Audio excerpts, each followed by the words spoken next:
അസ്സലാമു അലൈക്കും വറഹ്മത്തുള്ളാഹി വബറകാതുഹു.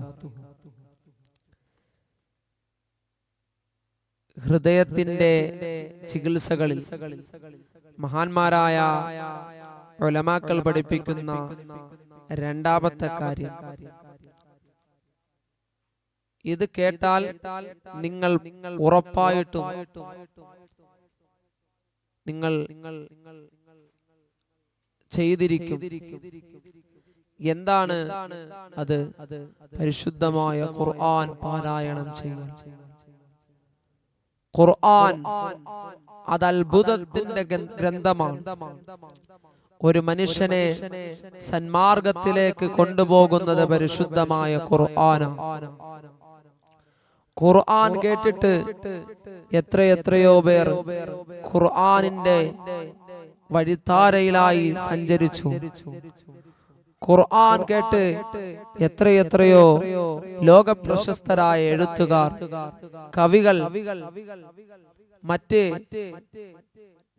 പ്രശസ്തരായ ശാസ്ത്രജ്ഞന്മാർ, ഡോക്ടറുകൾ ആ ഖുർആനിന്റെ വഴിയിലായി അവർ ഇന്നും ജീവിച്ചിരിക്കുന്നു.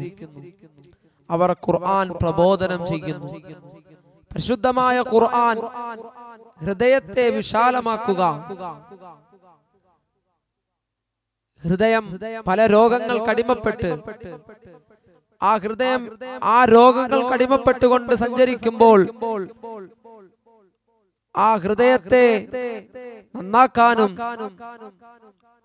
ആ ഹൃദയത്തെ ചികിത്സിച്ച് ഭേദപ്പെടുത്താനും കഴിയുന്ന ലോകത്തൊരു ഗ്രന്ഥമുണ്ടെങ്കിൽ അത് ബൈബിളല്ല, അത് ഭഗവത്ഗീതയല്ല, രാമായണമല്ല, ഋഗ്വേദമല്ല, പിന്നെ ഏതാണത്? പരിശുദ്ധമായ ഖുർആനാണ്. 6600 പരം വരുന്ന പരിശുദ്ധമായ ആയത്തുകൾ, 114 സൂക്തങ്ങൾ അടങ്ങിയ ആ ഖുർആൻ സൂറത്തുൽ ഫാത്തിഹ മുതൽ സൂറത്തുൻ നാസ് വരെയുള്ള ആ പരിശുദ്ധമായ ഖുർആൻ നമ്മളൊന്ന് പാരായണം ചെയ്താൽ നമ്മുടെ ഹൃദയം വിശാലമാകും. ഹൃദയത്തിന്റെ കട്ടി കുറഞ്ഞ് ആ ഹൃദയം മയപ്പെടും. അല്ലാഹു റബ്ബുൽ ഇസ്സത്ത് പരിശുദ്ധമായ ഖുർആൻ പാരായണം ചെയ്യാൻ നമുക്ക് ഭാഗ്യം നൽകുമാറാകട്ടെ. മഹാനായ റസൂലുള്ളാഹി സ്വല്ലല്ലാഹു അലൈഹി വസല്ലമ തങ്ങളുടെ അരികിലേക്ക് ജിബ്രീൽ കടന്നു വരികയാണ്. അല്ലാഹുവിന്റെ റസൂലിന്റെ അരികിലേക്ക് ജിബ്രീൽ കടന്നു വന്നുകൊണ്ട് പരിശുദ്ധമായ സൂറത്തുർ റഹ്മാൻ ഇറക്കുകയാണ്. ആ സൂറത്തുർ റഹ്മാൻ റസൂലുള്ളാഹിന്റെ മേൽ അവതരിപ്പിച്ചപ്പോ ജിബ്രീൽ വഹീന്റെ നാദവുമായി പ്രവാചകന്റെ അരികിലേക്ക് പറന്നിറങ്ങി. അങ്ങനെ അല്ലാഹുവിന്റെ റസൂൽ സ്വല്ലല്ലാഹു അലൈഹി വസല്ലമ തങ്ങൾ ആ പരിശുദ്ധമായ സൂറത്തുർ റഹ്മാൻ പാരായണം ചെയ്തു കൊടുക്കുക. അല്ലാഹുവിന്റെ റസൂൽ സല്ലല്ലാഹു അലൈഹി വസല്ലമ തങ്ങൾ ഒരു കൊച്ചുകുട്ടിയെ പോലെ ജിബ്രീലിന്റെ നാവിൻ തുമ്പിൽ നിന്നും വരുന്നതായ പരിശുദ്ധമായ ഖുർആൻ സൂറത്തുർ റഹ്മാനിന്റെ വരികൾ ഇങ്ങനെ കേൾക്കുകയാണ്. അല്ലാഹുവിന്റെ റസൂൽ സല്ലല്ലാഹു അലൈഹി വസല്ലമ തങ്ങൾ ആ ഓതലിൽ ലയിച്ചു പോയി. പ്രവാചകന് വല്ലാത്ത ഇഷ്ടമായി.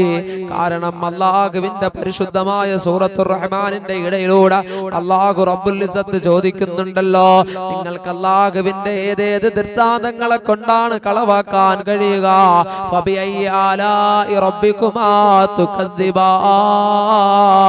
നിങ്ങൾക്ക് അല്ലാഹുവിന്റെ ഏത് അത്ഭുതങ്ങൾ കൊണ്ടാണ്, ഏത് ദൃഷ്ടാന്തങ്ങൾ കൊണ്ടാണ് നിങ്ങൾക്ക് കളവാക്കാൻ കഴിയുക കൂട്ടരെ എന്നുള്ള ചോദ്യം വരുമ്പോ അല്ലാഹുവിന്റെ റസൂൽ സല്ലല്ലാഹു അലൈഹി വസല്ലമ തങ്ങൾ പറയാറുണ്ടായിരുന്നു, ഇല്ല, അല്ലാഹുവിന്റെ ഒരു ആയത്ത് കൊണ്ടോ, ഒരു ദൃഷ്ടാന്തം കൊണ്ടോ, ഒരു സൂക്തം കൊണ്ടോ, ഒരു സൂറത്ത് കൊണ്ടോ ഒരാൾക്കും കളവാക്കാൻ കഴിയൂല. ഈ ഖുർആൻ അത്രേ ഓതപ്പെടേണ്ടത്. ഈ ഖുർആൻ വല്ലാത്ത മാധുര്യമാണ്. ഈ ഖുർആനാണ് മാലോകരുടെ ഹൃദയത്തെ പോലും പിടിച്ചു കുലുക്കി പോയത്.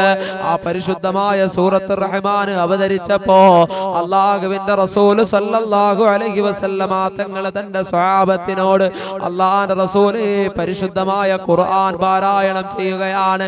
അങ്ങനെ ആ റസൂലുള്ളാഹിന്റെ ഇമ്പമാർന്ന ആ മധുരമായ ഓതലിന്റെ മുമ്പിൽ അവർ വല്ലാതെ ആസ്വദിച്ചിങ്ങനെ ഇരിക്കവേ അബ്ദുല്ലാഹി ഇബ്നു മസ്ഊദ് തങ്ങൾ പറഞ്ഞു, യാ റസൂലല്ലാഹ്, അല്ലാഹുവിന്റെ തിരുദൂതരേ, എത്ര നല്ലയോ ആയത്തുകളാണ് നബിയെ. സൂറത്തുർ റഹ്മാനിലൂടെ അല്ലാഹു റബ്ബുൽ ഇസ്സത്ത് പറയുന്നത് എത്രയോ മനോഹരമായ ദൃഷ്ടാന്തങ്ങളെ കുറിച്ചാ, എത്രയോ നല്ല സൃഷ്ടിപ്പുകളെ കുറിച്ചാ, എത്രയോ സ്വർഗത്തിന്റെ അത്ഭുതങ്ങളെ കുറിച്ചാണ് പറയുക. അല്ലാഹുവിന്റെ റസൂലേ, ഈ ആയത്തെങ്ങാനും ഖുറൈശികൾ കേട്ടാ, മക്ക ഖുറൈശികളെങ്ങാനും കേട്ടാ, അവര് ഉറപ്പായിട്ടും ഇസ്ലാമിലേക്ക് കടന്നു വരും നബിയേ. എനിക്ക് ഉറപ്പുണ്ട് നബിയേ, അവര് പരിശുദ്ധമായ ദീനുൽ ഇസ്ലാമിനെ വിശ്വസിക്കുമെന്ന് നബിയേ. അതുകൊണ്ട് അബൂജഹലടങ്ങുന്ന ഉത്ബത്തടങ്ങുന്ന ഖുറൈശി തമ്പുരാക്കന്മാരുടെ മുമ്പിലേക്ക് പോയി പരിശുദ്ധമായ സൂറത്തുർ റഹ്മാൻ ഞാൻ പാരായണം ചെയ്യാൻ പോവുകയാണ്. അങ്ങനെ അബ്ദുല്ലാഹ് ഇബ്നു മസ്ഊദ് അല്ലാഹുവിന്റെ റസൂലിൽ നിന്ന് അനുവാദം വാങ്ങിച്ചുകൊണ്ട് അതാ റസൂലുള്ളാഹിന്റെ അരികിൽ നിന്ന് പോവുകയാ. കഅബാലയത്തിന്റെ മത്താഫിലിരിക്കുന്ന അബൂജഹലിന്റെയും സംഘത്തിന്റെയും ഇടയിലേക്ക് ചെന്നുകൊണ്ട് സൂറത്തുർ റഹ്മാൻ പാരായണം ചെയ്യുകയാ. അബ്ദുല്ലാഹ് ഇബ്നു മസ്ഊദ് കുറിച്ച് അല്ലാഹുവിന്റെ റസൂൽ പറഞ്ഞു, 4 കൂട്ടരിൽ നിന്നാണ് നിങ്ങൾ ഖുർആൻ കേൾക്കേണ്ടത്. എപ്രകാരമാണോ ജിബ്രീൽ എനിക്ക് ഖുർആൻ പഠിപ്പിച്ചു തന്നത്, അപ്രകാരം അതാ ഓതുന്നത് 4 പേരാ. അതിൽപ്പെട്ട ആളാണ് അബ്ദുല്ലാഹ് ഇബ്നു മസ്ഊദ് തങ്ങള്. അങ്ങനെ അബ്ദുല്ലാഹ് ഇബ്നു മസ്ഊദ് തങ്ങൾ ഓതവേ അബൂജഹൽ എഴുന്നേറ്റ് വന്നുകൊണ്ട് അബ്ദുല്ലാഹ് ഇബ്നു മസ്ഊദ് തങ്ങളോട് ദേഷ്യം പിടിച്ചുകൊണ്ട് അബൂജഹൽ അബ്ദുല്ലാഹ് ഇബ്നു മസ്ഊദ് തങ്ങളുടെ കരണത്തെ കടിക്കുകയാണ്. അബ്ദുല്ലാഹ് ഇബ്നു മസ്ഊദ് തങ്ങളുടെ കവിളിലടിക്കുകയാണ്. വേദന കൊണ്ട് അബ്ദുല്ലാഹ് ഇബ്നു മസ്ഊദ് തങ്ങളുടെ ചെവിയിൽ നിന്ന് ചോരയൊഴുകുകയാ.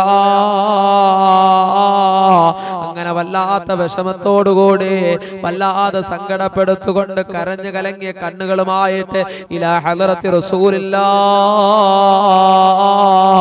ഹബീബായ മുഹമ്മദ് റസൂലുള്ളാഹി സ്വല്ലല്ലാഹു അലൈഹി വസല്ലമ തങ്ങളുടെ അരികിലേക്ക് അബ്ദുല്ലാഹ് ഇബ്നു മസ്ഊദ് തങ്ങൾ കടന്നു വരികയാ. അല്ലാഹുവിന്റെ റസൂൽ സല്ലല്ലാഹു അലൈഹി വസല്ലമ തങ്ങളുടെ അരികിലേക്ക് വന്നപ്പോ അല്ലാഹുവിന്റെ റസൂലിന് വല്ലാത്ത വിഷമമായി. ആ റസൂലുള്ള പറഞ്ഞു, ഞാൻ അപ്പോഴേ പറഞ്ഞതല്ലേ പോകരുതേ എന്ന്, ഞാൻ അപ്പോഴേ പറഞ്ഞതല്ലേ അബ്ദുല്ലാ പോകരുതേ എന്ന്, എന്നിട്ട് നീ എന്നിൽ കേൾക്കാതെ പോയതല്ലേ നബിയേ. എന്തോ ഒരു മനോഹരമായ ആയത്തുകളാണ് നബിയേ, എന്തോ ഒരു അത്ഭുതമായ ആയത്തുകളാണ് നബിയേ. ഇതിന്റെ സുഗന്ധം ഞാൻ ആസ്വദിച്ചപ്പോ, ഇതിന്റെ കുളിർമ എന്നിലേക്ക് കടന്നു വന്നപ്പോ എന്നെ വല്ലാതെ അത്ഭുതപ്പെടുത്തിയ, എന്നെ വല്ലാതെ ആശ്ചര്യപ്പെടുത്തിയതായ ആയത്തുകളാണല്ലോ നബിയേ. പരിശുദ്ധമായ ഖുർആൻ അത് വല്ലാത്ത മാസ്മരികമായ ഗ്രന്ഥമാണ്. ആ ഖുർആൻ പാരായണം ചെയ്താൽ നമ്മുടെ ഹൃദയത്തെ ചികിത്സിക്കാൻ പരിശുദ്ധമായ ഖുർആനിന് കഴിയും. ഹൃദയത്തിലുള്ള സകല അഴുക്കുകളും എടുത്തു കളയാൻ പരിശുദ്ധമായ ഖുർആൻ പാരായണം ചെയ്യുന്നതോടുകൂടി നമുക്ക് സകല അഴുക്കുകളും എടുത്തു കളയാമെന്ന് സകല പണ്ഡിതന്മാർ നമ്മളെ പഠിപ്പിക്കുകയാണ്. അല്ലാഹു റബ്ബുൽ ഇസ്സത്ത് പരിശുദ്ധമായ ഖുർആൻ പാരായണം ചെയ്യാൻ നമുക്ക് തൗഫീഖ് നൽകുമാറാകട്ടെ.